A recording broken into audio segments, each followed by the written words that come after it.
Welcome to the Reddit Family to Us YouTube channel, a place where genuine and inspiring family stories are shared.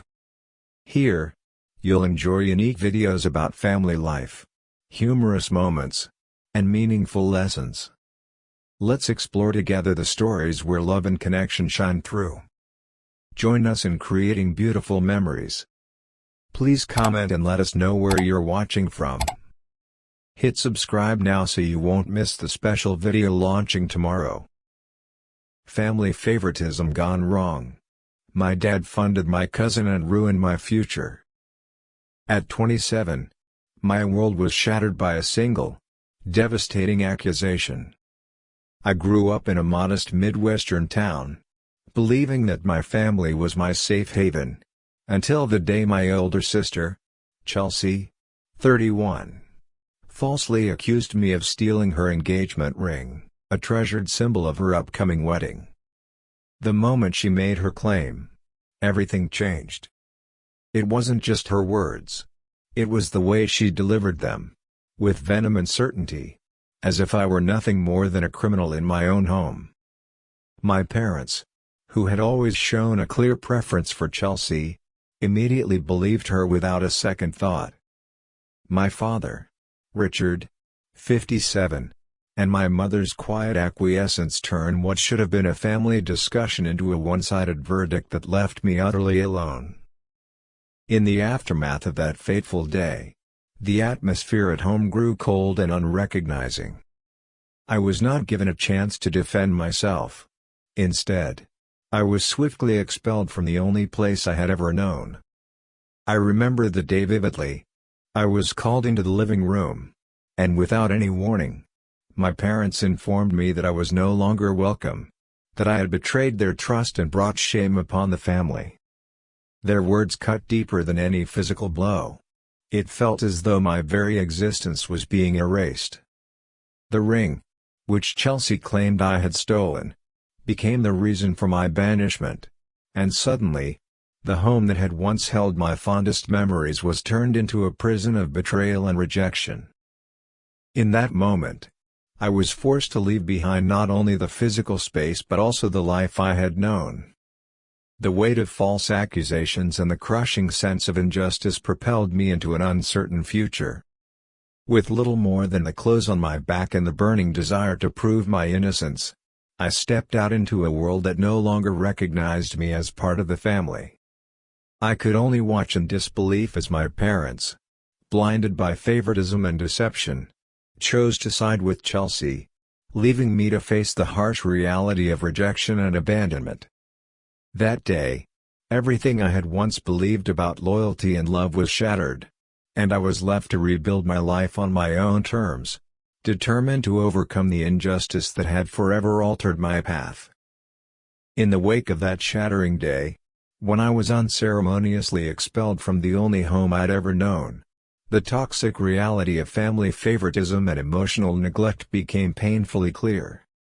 Growing up in our modest Midwestern town, I always believed that our family's love was unconditional. However, as time passed, it became evident that my father, Richard, 57, and even my mother, though quiet, consistently placed Chelsea's needs and desires above mine. While I struggled to come to terms with the false accusation that had torn my world apart, I also began to see how deeply ingrained their bias was. Every birthday, every school play, and every milestone in my life had been met with lukewarm acknowledgement, if acknowledged at all, while Chelsea, with her effortless charm and relentless drive, was showered with praise and material support. The emotional neglect was subtle at first, like a slow drip of water eroding the strongest stone, but over time it turned into a torrent of indifference. I recall countless family dinners where I sat in silence, my contributions dismissed, as Richard regaled us with stories of Chelsea's achievements and celebrated her every whim. Even when I tried to share my own successes, whether it was a good grade or a small victory at work, my accomplishments were brushed off with a simple nod, as if they were insignificant compared to her grand triumphs. My parents' unwavering devotion to Chelsea created an environment where I felt perpetually inadequate, always measuring my worth against a standard I could never reach. This constant, bitter comparison left me questioning not only my value but also the very nature of our family bond. I began to realize that the love I had once assumed was unconditional was, in reality, a selective affection, a love reserved only for the one who fit the ideal mold they cherished. The betrayal of that false ring accusation was merely the tipping point. It exposed years of neglect and an emotional chasm that had widened with every dismissive comment and every moment of silent disapproval. As I grappled with the overwhelming sense of abandonment, I was forced to confront the painful truth that I had been living in the shadow of someone who was never truly mine to follow. With each passing day, the realization grew clearer. I was not the favored child, and the emotional scars left behind were as deep as the injustice that had driven me away. This harsh reality pushed me to seek a life where I could finally be seen, heard, and valued for who I truly am, a journey that has now become my only hope for healing. After the crushing rejections and constant comparisons that left me feeling like a permanent outsider in my own home, I knew I had to break free and forge a path on my own. Every day, the bitter taste of neglect and favoritism, those daily reminders of how Chelsea was always celebrated while I was left in the shadows, spurred me to seek independence. I started small, taking on late-night shifts at a local diner, where every greasy plate served and every hurried order filled me with a quiet determination that I was more than the sum of their hurtful words. In that modest job, I discovered a resilience I never knew I had. Each shift becoming a battle cry against the painful memories of family dinners where my achievements were dismissed and my worth was measured against someone else's perfection. The isolation was overwhelming at times. Every ticking clock in my small apartment seemed to echo the hours I'd once spent waiting for a nod of approval from my father, Richard, whose unwavering support for Chelsea and even our favored cousin Zach had always left me feeling inadequate. But as I navigated the challenges of living on my own, finding affordable shelter, managing my finances without any familial safety net, and confronting the loneliness of long nights, I began to see that these hardships were not setbacks, but stepping stones to something greater. I pushed myself to learn new skills, taking night classes and dedicating every spare moment to building a future that was entirely my own, untainted by the toxic legacy of my past.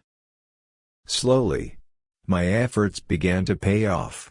I secured a stable job at a local warehouse, and each small success built my confidence like bricks in a foundation. The once debilitating pain of rejection transformed into a fierce determination to prove that I could thrive despite the odds. Every achievement, no matter how modest, was a reminder that I was capable of more than the constant comparisons and the false accusations that had once defined my life. I started a side business, nurtured a new circle of friends who valued me for who I truly was, and began to see a future where I was in control of my own destiny. My struggle for independence became not just a survival tactic but a declaration of self-worth, a promise to myself that I would never allow anyone else to dictate the course of my life again. After years of struggling to rebuild my life on my own, an unexpected twist of fate finally brought the truth crashing down, validating every moment of my painful journey. It had been 3 long years since I was unceremoniously cast out of the only home I ever knew, forced to fend for myself after my sister Chelsea's false accusation and my parents' unwavering favoritism. I had worked tirelessly during that time, taking on odd jobs, saving every penny, and carving out a modest existence that was entirely my own. Then, one seemingly ordinary afternoon, while I was running a routine errand at the old family house, a strange noise from the garbage disposal caught my attention. Compelled by a mix of curiosity and lingering suspicion, I approached cautiously, and to my shock, I discovered the missing engagement ring glinting among discarded remnants. There it was, shimmering in the dim light, a tangible piece of evidence that shattered the web of lies that had ruined my future. My heart pounded as I gently picked up the ring, feeling its cool metal against my fingertips. And in that moment, every painful memory of isolation, every dismissive word, and every night spent questioning my own worth converged into a single, triumphant realization: I was innocent. This miraculous discovery was more than just a lost piece of jewelry, it was a symbol of long overdue vindication, a beacon of truth that exposed Chelsea's deceit and the injustice I had suffered for years. The revelation struck me like a tidal wave.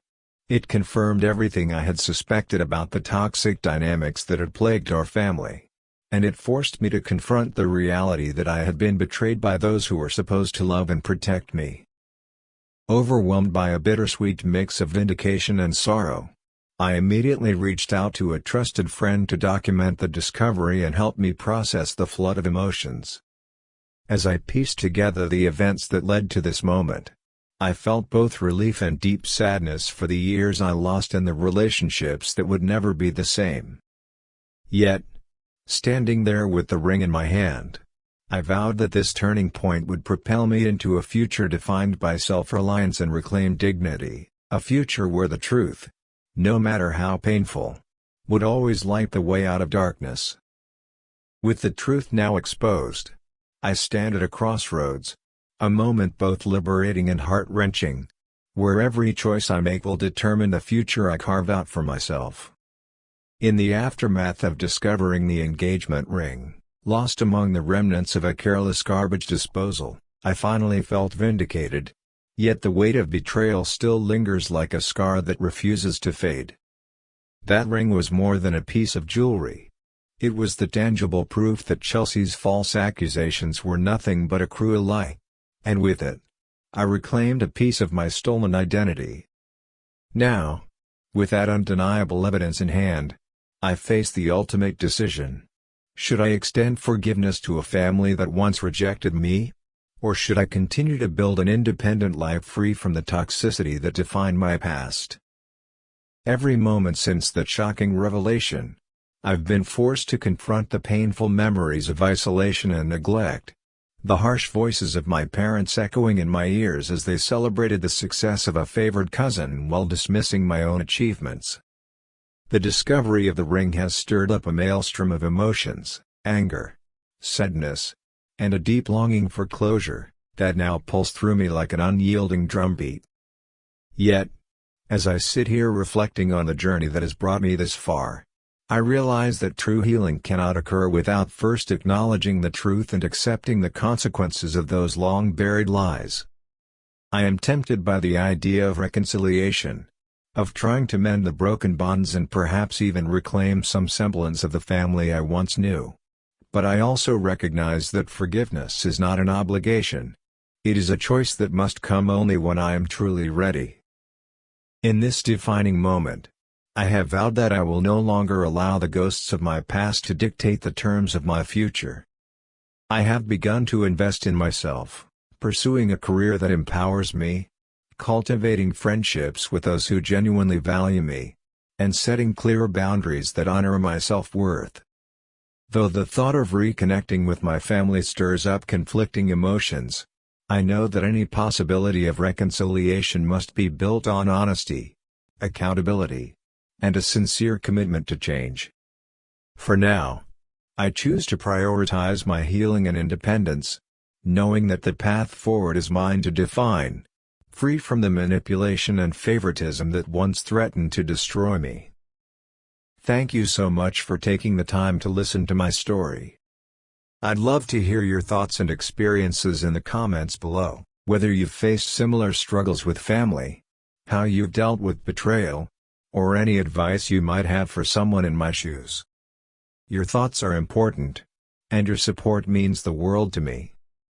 Please don't forget to like, subscribe, and hit the notification bell for more personal journeys and stories. I look forward to hearing from you all. Trong for Yai. Thank you for watching my story unfold. I'd really love to hear your thoughts and experiences. Please share your opinions and advice in the comments below. Your feedback not only helps me grow but also builds a supportive community for anyone who's ever felt betrayed or struggled to reclaim their future. Let's start a conversation about forgiveness, independence, and moving on from family drama. Don't forget to like, subscribe, and hit the notification bell so you never miss an update. Your voice matters. Join the discussion now.